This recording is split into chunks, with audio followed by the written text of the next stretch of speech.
Welcome to Insights. So this is something we are going to do, we're doing tonight, and we'll do again in November of this year. And the goal is that it's just like a brief conversation about topics that matter. So this month is stress management, because we all feel stress. Like that's a normal experience of life, is that we feel stressed. And in November, we're talking about difficult personalities and into... Because, we got whole Thanksgiving and Christmas, and, sometimes our families are difficult. And so, Yeah, it's the reality. Yeah, and then going into next year, we'll have some other topics to talk about. But tonight we're talking about stress. So, Heather, do you want to get us started talking about stress? So, one of the things that we want to say right up front is that, stress is something that everybody experiences. However, severe anxiety and anxiety that leads to depression, that's more than just regular stress. And so if you are living in that state of that constant anxiety and depression, we want to encourage you, there are lots of great people out there who can help. And if you need some names or references, you can feel free to email us and we can get them to you. So that's just our little disclaimer. We're talking about the stress that makes all of our lives just a little bit more challenging. Right. But if you're ever at a place where you feel like stress is so high that you're not functioning well, that's something to reach out. Let us help you get support in that way. But we're going to talk about a couple of things. We're going to talk about what it means to know your stress.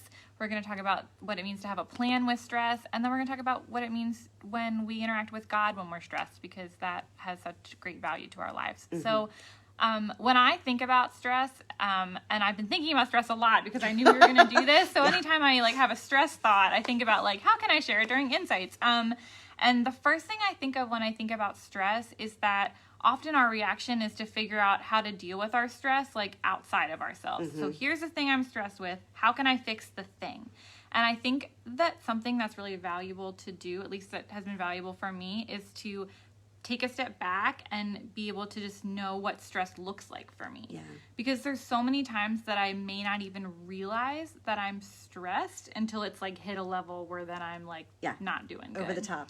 And so I think it really matters to know what our stress looks like to know what does it feel like in your body when you're stressed, to know what does it look like, what do you start saying, what do you start doing. For me, I know I have started to catch on that I'm probably stressed if I start rearranging my office or my kitchen because that's easier to do than to deal with whatever it is. My family's usually the first to tell me that I'm stressed. They're like, "Oh, Mom's stressed." No, I'm not. Mom's stressed. Right. So just to know, to learn how your learning body's about ourselves you. is super uncomfortable. It's super easy to do the checklist of here's how to deal with the stress, but to actually take a moment and think understand you, and sometimes it means asking someone like your family, hey, how do you know that I'm stressed? What was the first clue? And I think too, one of the things that I have found is that I'm using a lot of if-then statements. Okay. So if I am stressed, I will say, well, if he would just, then I would be fine. Or if she would just do X, Y, or Z, then I would be fine. So when we're getting these if-then statements in our lives all the time, that's a key indicator to me that I'm not coping with stress well, because the reality is we have no idea if that we think that thing would relieve our stress, but it might just create different stress. And what we need to do is take a minute, figure out what the real underlying stressor is, and then figure out what we can do to live comfortably in that stress, to respond well to that stress. Yeah, I think that's so important what you just said about living in comfortably in the stress, because there's this cultural belief that if we can just find the thing, all the stress will go away. When you're saying those if-thens, that's what I was thinking about. Everything out there about stress is trying to teach us, if you just buy this candle that smells like lavender, the stress will go away. Or if you just write in this journal, the stress will go away. And those are great tools that might help you. But the reality is that we live in a broken world and we are broken people, and stress to some degree is always a part of our lives. And so, and it can be healthy, because often stress is the thing that motivates us, the thing that gets our butts in gear when it needs to be. Sometimes it's just in the way, but sometimes it can be healthy too. So again, it's our interacting with it in a healthy manner that allows it to be useful rather than debilitating. Yeah, definitely. So one of the things we want to recommend is, once you realize you're stressed, have a plan. What are some things that you can do to cope with that stress? Yeah. So I know for me, it's bringing people around me. Yeah. Like it's really important that I'm not alone. Yeah. You know, that I have somebody I can talk to, that I have somebody that I know I can like vent off of, and that, you know, like Ashley can say, Heather, this might be you. you might be a little crazy right now. I think that's so important because I think, and it depends on the person. So you can let us know like if this is you or not you. But I know my instinct when I'm stressed is to isolate. Yeah. Is to just, I need to put my head down and I can deal with this on my own and I have to figure it out. And that just seems to like escalate the stress. It just makes it harder because now I feel like I'm like failing or spiraling.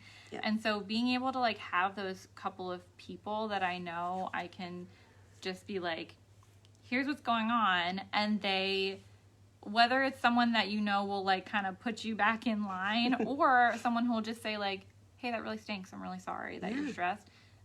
It like brings me from a stress level of 10 to like a 3 when someone's just like, I'm really sorry you're going through that. Like, let me help. Yeah. So yeah, not dealing with it alone is huge. It's huge. And I feel like a lot of the things that we're talking about right now and that we're going to talk about like in the next couple of minutes feel so basic, and yet they're so easy to forget. Yeah, I feel like once we're in the midst of it, like we're not thinking clearly. You know, we've lost that objectivity, and so that's why we say have a plan, because then once you recognize it, you can be like, oh, this is what I need to do next. I need to reach out to somebody. I need to you know, have somebody else outside perspective. I need to maybe find somebody who's a little bit ahead of me in life who can help me recognize. Because I mean, there are periods of my life where I can be like, I really thought it was the end all and be all was whether, you know, whether I use cloth or you know, disposable diapers. And that was a huge part of our decision. We rocked ourselves about it, but I could have a mom that's 10 years down the road, like, I promise you're not going to care in 10 years. Right. You really aren't. And it's funny, I remember like when I would talk with students specifically about being stressed, and we would talk about like the stress of applying to college, and you have to look so wonderful and you have to have all your things in order. And then I like jokingly would say, like, when you get to college, like, no one cares about all those things. But you need to do those things now. Yes. But it will get better because like things will that's change. it. It's not that the stress or the decision you're wrestling with isn't valid. It is. It's real and it's valid. And it's a big part of your life. But the perspective of knowing that it is a season. Yeah. And that it's going to pass. Yeah. And you will get through it. Yeah. You'll be on the other side of it. That could be like on a long term or just like a day by day. Like right before we started this video, I was telling Heather how we were talking about make a plan, and I was talking about how every Monday I think that the world is falling apart because I'm never gonna get it all done, and then by Thursday I'm like, I got things done. This wasn't that bad. It's like a pattern that I have noticed. Like on Mondays I start to say to myself, like, you actually have more than one day. You can do this. It doesn't all have to happen today. Yeah. But so along with having people like to support you, it's also important to kind of set some parameters or some boundaries for yourself because otherwise I think that stress can kind of like get away from us. Boundaries are so important. Yeah. And they're not easy to set because often boundaries means someone else is going to be uncomfortable. Because what I'm doing is I'm saying, I'm putting up a fence because I can't. So I can't commit to one more thing. I can't commit to one more carpool. I can't commit to one more soccer tournament, whatever it is. I'm putting that boundary around, and that might make other people feel uncomfortable because it's not what they want from me. But we have to figure out what we need to do to be able to function in a healthy manner, you know, because we're no good to anybody if we're paralyzed from the stress, or if we're sick because our bodies have been carrying so much stress for so long. So it is really crucial to have some healthy boundaries in place when you're What do you feel in like your life. is one in your life that has been really helpful, or like something one that's like your go-to boundary? So I think that you know, like knowing that when I'm with my husband, like if we're sitting down and watching TV, my phone is down. Like it's away, it's down, it's off. I'm not going to be picking it up if I won't get the text until, you know, either later that night or the next day. But recognizing the importance to just shut off and be able to focus on him for that period of time, because the rest of our day is multitasking. You know, the rest of the day is running people somewhere, picking up something while I'm answering texts or emails, and it's just divided attention all the time. So even if all we're doing is sitting down and watching Ted Lasso, like that's what we're doing, you know, and to be present. So I find that for me is a boundary, and it's a boundary that's pushed regularly by outside people and also by my kids. Yeah. It's just what happens, like, and it just is a matter of having to be like, nope, this is my boundary and I'm really truly going to stay here. And I feel like for me, I've learned, like, I know when a boundary is good because when I practice it, like when I hold to it, I feel like more healthy. Like I feel like in a more healthy place. And I feel like when I let it slide, then I feel more frustrated with myself and with whoever it is, that it's not their fault. I just didn't teach them like that. We have to teach people what our boundaries are, and I didn't teach them. And so now I feel like I've like let myself down. Yeah, I'm annoyed at them, but it's not really their fault because I never told them that I was annoyed about it, or I never set the boundary. Yeah, absolutely. And I think that this is where, for me, having somebody ahead of me in a stage of life is so helpful, because I can be talking to them about what I'm stressed about, and they can pretty clearly see where a boundary has been crossed or broken or didn't exist. And they can, and that perspective is huge. Huge. Yeah, I really love that Nina just commented on Facebook that she has to make a priority list, and I was just thinking, like, that would be something that would be so great to write down. Like, here are my, like, maybe it's like, here are my priorities of things I need to do, but maybe it's also like, here are my priorities of my boundaries. Like, here's what comes first.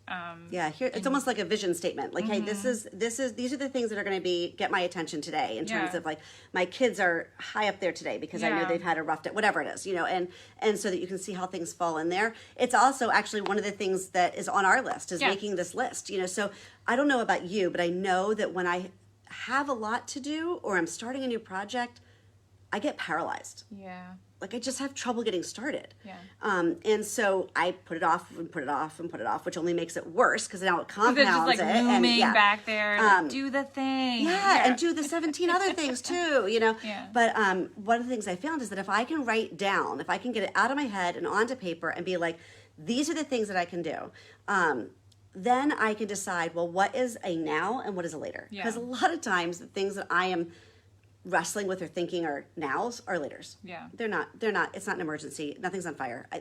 Those can wait for a little while. Yeah. Debbie Ellis taught me that years ago, and I still use it regularly. That's funny. Yeah, that was a phrase you mentioned, like, nothing's on fire, nothing's an emergency. That was a phrase for me that I felt like I really started using almost 2 years ago when everything was changing so rapidly. And there's this instinct that, like, we all have to do it all right now. And I just kind of kept saying to myself, like, very few things are an emergency. Because otherwise, if everything is an emergency, then the thing that is actually an emergency, I can't give my time to when I need to. And recognizing that other people's emergencies aren't yours. Right. Because we have a habit of bringing other people into our urgency. And it's one of those, like, that's not my emergency. Yeah. And I'm really sorry you're in it. But, and I'm talking about things like, your kids forgetting to buy construction paper for a project or something like that. So, well, I asked you, we talked about it 3 or 4 times, and now it's due tomorrow. This is your emergency because you didn't plan well. Yeah. It's not my emergency. Yeah. So I'm going to help you, but it's still not. But it's still, no, I think that's so true. And that kind of goes into, like, one of the last things we wanted to talk about, which is knowing what your values are. And this is where we talk about, like, knowing God, right? So I think when you and I first started talking about this, one of the first things I said was, for me, I kind of picture, like, things happening in my life as, like, I like to picture kind of God in the center with things, like, radiating out of it. And when that center, like, shifts over here to some, like, where I'm making something else the center, everything feels, like, way off kilter and I feel ungrounded.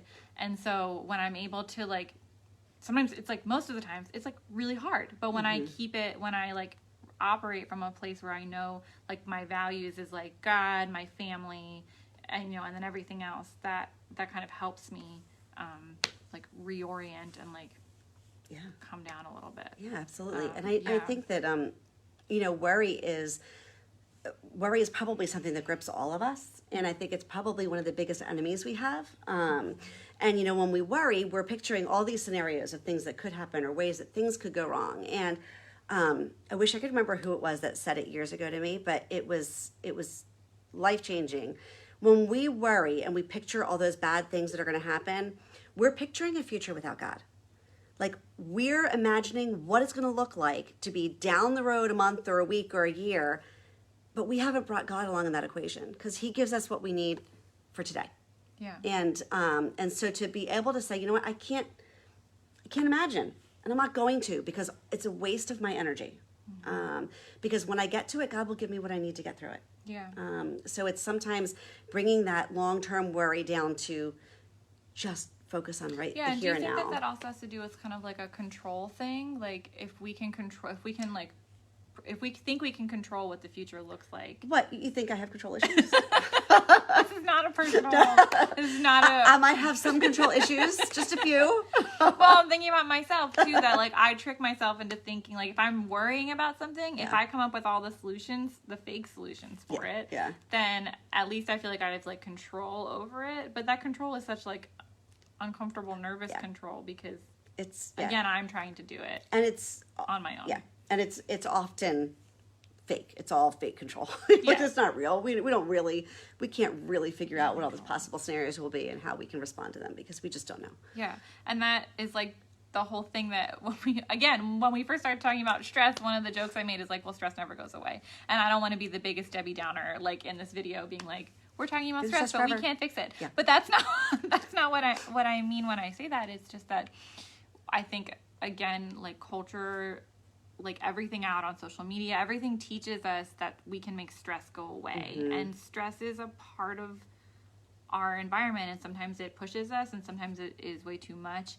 And like knowing stress exists, but knowing that like we have God to help us like not fight against I don't know what word put it in perspective. Put it in perspective. Yeah, that's really when we're looking at it through a God lens, it falls into place. But when we're looking at it through an us lens, it can feel overwhelming. And when I look at it, like you said through a God lens, there's something innate in me that I feel like is God that then just says like, hey, why don't you rest? Because that's also what God wants for us. Yeah. Like I can't remember the author, but an author I like has said they said something like, I can't ever try to do in 7 days what God did in 6. Meaning that God from the beginning demonstrated to us that rest is important. Yeah.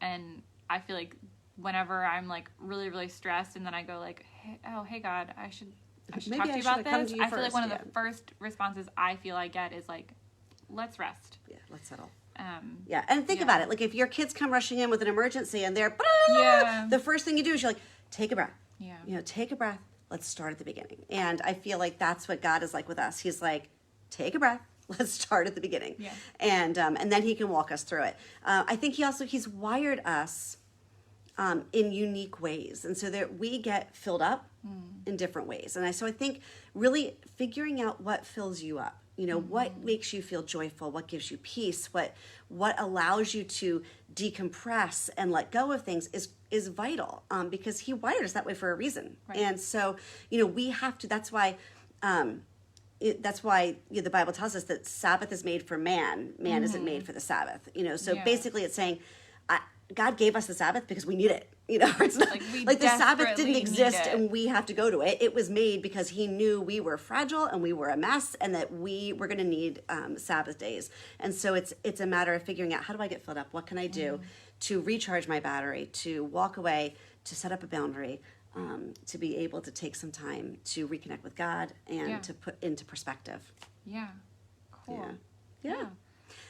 So thoughts or questions? What have you guys found that works well for you managing your stress? Is there what is your go-to? Yeah, I'm just looking back. Seeing a lot of lists. Our comments. Yeah, a lot of lists. Weekly lists sound like a good idea. I agree. Yep. Oh, and Emily, you get paralyzed too. Yes, it really is. It can take me forever to start a project because I'm like, I don't know where to start so much. It just is overwhelming in my brain. Yeah, I agree. And I really liked, Emily also said, your procrastination does not become my emergency when we were talking about boundaries. And that's like a sentence. I think I could use that sentence in my life. So. Yes, definitely. I think I use it frequently in my life. Although she said it much more nicely than I did. It sounded better. Yeah. Excellent. Yeah, cool. Well, this video will be up on our Facebook and our Instagram page, so you can share it with someone later, or you can rewatch it again later if you want to remember something we talked about, or if there's something like for share it with somebody if you think that there's somebody out there who like couldn't be here, but hey, this might like be great for them to hear. Or if you think of something later that was really helpful, like for you when you're stressed, like share it in the comments for us for people to read later. So that'd be great. But we hope that this helped you put stress in perspective, and please know that if you are feeling stressed, we are both always here to help navigate that. and that we're praying for you. And don't do it alone. Yeah. And we hope you have a really good Monday night. Have a good night.